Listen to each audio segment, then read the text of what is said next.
provincia de Buenos Aires y en algunas provincias más de la Argentina existe el tribunal por jurados, que nosotros vamos a trabajar, vamos a dedicar un punto de esta misma unidad a el juicio por jurados.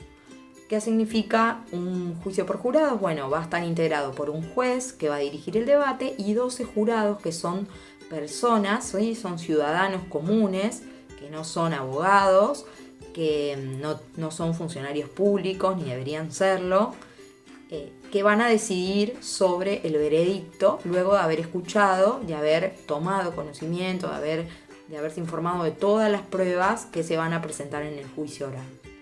En la provincia de Buenos Aires, esta forma de enjuiciamiento, esta forma de juicio, está reservado para los delitos más graves del Código Penal, ¿sí? Pero sobre eso ya vamos a trabajar. Entonces estamos en esta etapa, en la etapa principal, en la etapa central, en la etapa del juicio. Entonces, antes de que empiece realmente el juicio, vamos a tener que prepararlo. Lo primero que vamos a hacer es sortear el tribunal, establecer quiénes son los jueces, ¿sí? Y ese acto se va a llamar integración del tribunal. Una vez que están los jueces, que se sorteó y que se determinó quiénes van a ser los jueces que van a intervenir, se va a comunicar esta información a las partes. Es decir, se va a comunicar al fiscal, se va a comunicar al imputado y a su defensor, porque van a tener la posibilidad de cuestionar si esa integración es una integración que le transmite a cualquiera de las partes que se va a respetar la garantía de juez natural, ¿sí? Y de juez imparcial principalmente.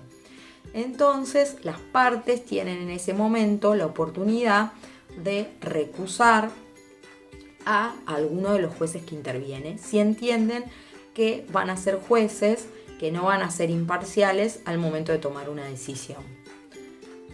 Entonces, esto está en la ley, esto está arreglado, está establecido en los distintos códigos de procedimiento, en qué casos las partes, el fiscal, el imputado, junto con su defensor, pueden cuestionar que determinado juez o determinado tribunal sea el que vaya a intervenir.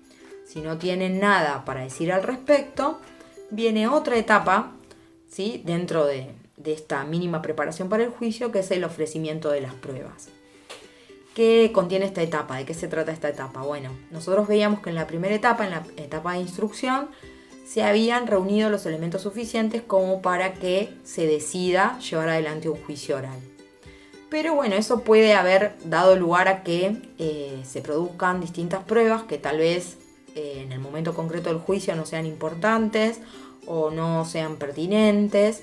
Entonces las partes, el fiscal y el imputado con el defensor, van a tener que hacerle saber a los jueces cuáles concretamente van a usar. Por ejemplo, si en una investigación se citaron y declararon, 100 testigos, tal vez no sea necesario que todos esos testigos declaren en el juicio oral y público, sino que alcanza con algunos. Entonces las partes van a decir: en la investigación, al principio, no se tenía conocimiento realmente de cuál era el delito, cuál era el responsable.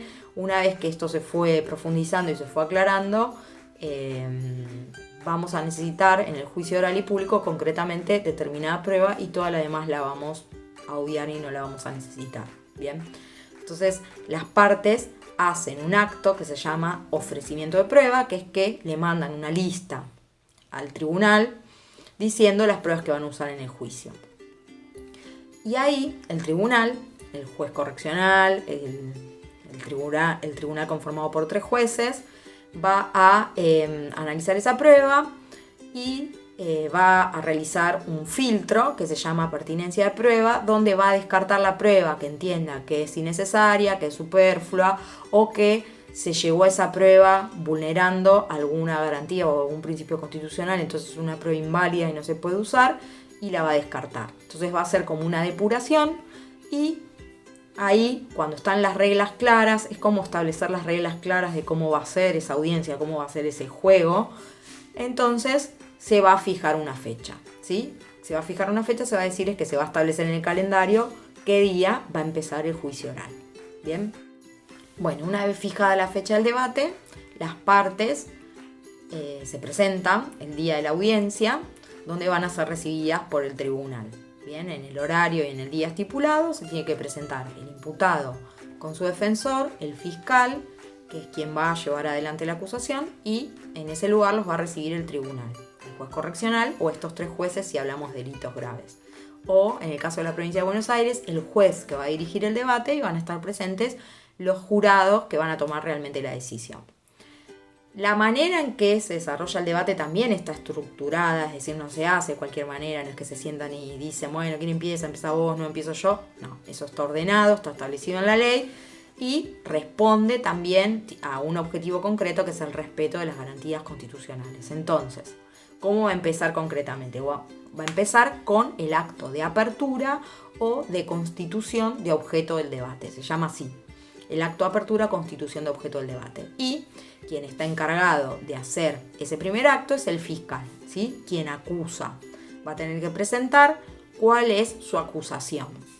Y sobre esa acusación concreta es sobre la que se va a desarrollar el juicio oral. ¿Bien? Entonces el fiscal va a establecer el objeto de la acusación. El defensor va a tener la posibilidad de refutar, ¿sí? de establecer también cuál va a ser su estrategia durante el debate. Y una vez que se da esta acusación y discusión, empieza la producción de la prueba. ¿Qué significa que empieza la producción de la prueba? ¿Qué? ¿Se acuerdan la primera etapa, la etapa de la investigación? Bueno, que se seleccionaba de esa prueba que se había reunido, cuál concretamente se va a llevar al debate. Bueno, en el debate, concretamente en el juicio, las personas que declararon, los peritos que sacaron alguna conclusión, las fotos que se obtuvieron, los videos que se obtuvieron, los objetos que se secuestraron, por ejemplo, en un allanamiento, todo eso es exhibido en ese momento y en ese lugar en el cual se celebra el juicio oral, en la audiencia oral y pública. Adelante del imputado, del defensor, del fiscal, de los jueces, de los jurados, es un juicio por jurados, y de todas las personas que quieran participar en ese juicio, porque habíamos visto que los juicios son orales y públicos. Bien, entonces van a pasar uno a uno los testigos, por ejemplo, se va a escuchar lo que tienen para decir. El fiscal y el defensor van a tener la posibilidad de hacerles preguntas. También van a pasar los peritos, que son los expertos, los que hacen dictámenes, ¿sí? Dictámenes puntuales en base a su conocimiento científico. También van a poder ser interrogados por el fiscal y por el defensor. Y se van a exhibir las otras pruebas. Podemos pensar en cualquier medida de prueba. Fotos, filmaciones, objetos, ¿bien? Una vez que se desarrolla toda la producción de la prueba, llega el otro momento que será el momento de los alegatos finales. ¿Qué son los alegatos finales? Bueno, son las conclusiones que hacen las partes sobre la prueba que fue vista en esa audiencia de debate particular. Entonces el fiscal va a tener la posibilidad de sacar sus conclusiones, no ya en base a lo que se había investigado anteriormente, sino en lo que pasa únicamente en ese momento en la audiencia, y el defensor va a tener la posibilidad de hacer lo mismo. Y allí viene el momento de la clausura. Entonces, hacen los alegatos de las partes, se le da la última palabra al imputado, quien puede decir lo que quiera en ese momento, y allí se clausura el debate. Y empieza otra parte, ¿sí? otra etapa dentro de la etapa de juicio, que es la de la deliberación. ¿Y qué significa? Que los jueces van a pasar a analizar y a sacar sus conclusiones de la prueba que escucharon, que vieron, que percibieron en ese momento, en esa audiencia, y de las propuestas que le llevan las partes con sus alegatos. Entonces, en ese momento, el momento de deliberación, si hablamos de 3 jueces, van a discutir entre ellos, ¿sí? Van a tratar de llegar a un acuerdo, ¿sí? Llegar a un veredicto en conjunto, y si no llegan a un acuerdo, o sea, en el caso de que no piensen igual, cada uno va a redactar, va a escribir su decisión. Lo mismo van a hacer los jurados, ¿sí? Van a tratar de llegar a una conclusión en conjunto por unanimidad. Si no la hacen, cada uno va a votar y allí se va a decidir, se va a llegar a la primera decisión, que es el veredicto. En el veredicto lo que se decide es si una persona es culpable o no culpable del delito por el cual fue acusado. Bien, si nosotros tenemos un veredicto de culpabilidad, entonces pasamos al segundo acto, que es el dictado de la sentencia. Si nosotros tenemos un veredicto de no culpabilidad o absolución, entonces se cierra ahí la discusión y no se dicta sentencia.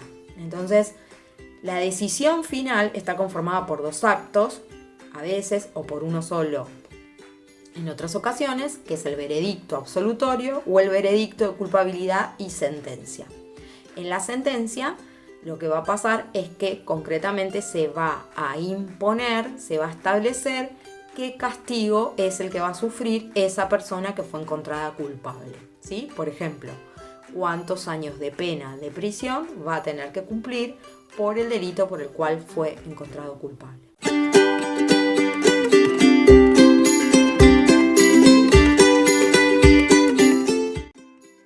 Bueno, vamos a continuar con la cuarta etapa, que es la etapa recursiva. Y esta etapa se activa una vez que se ha dictado sentencia después de haberse realizado un juicio. La sentencia es un acto jurídico, en el proceso penal, el acto jurídico que mayores efectos produce. Entonces, es importante que pueda ser revisado, que no sea un acto que sea arbitrario y que tal vez pueda obedecer una mala decisión.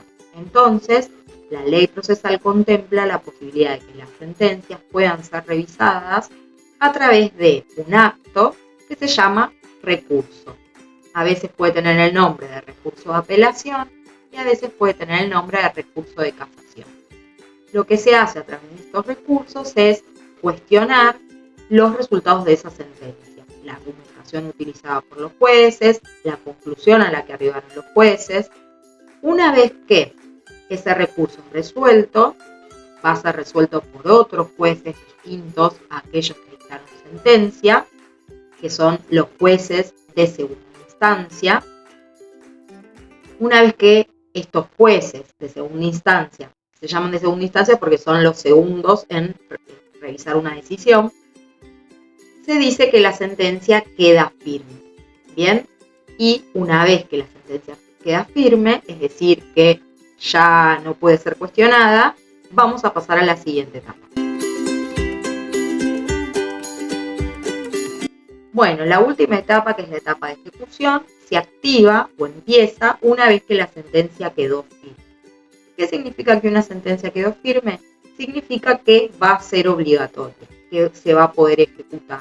Por ejemplo, si en la sentencia se ordenó que una persona debe cumplir prisión, ¿sí?, como castigo a haber sido encontrado culpable de haber cometido un delito, entonces desde ese momento el Estado está autorizado a privar a la persona de la libertad.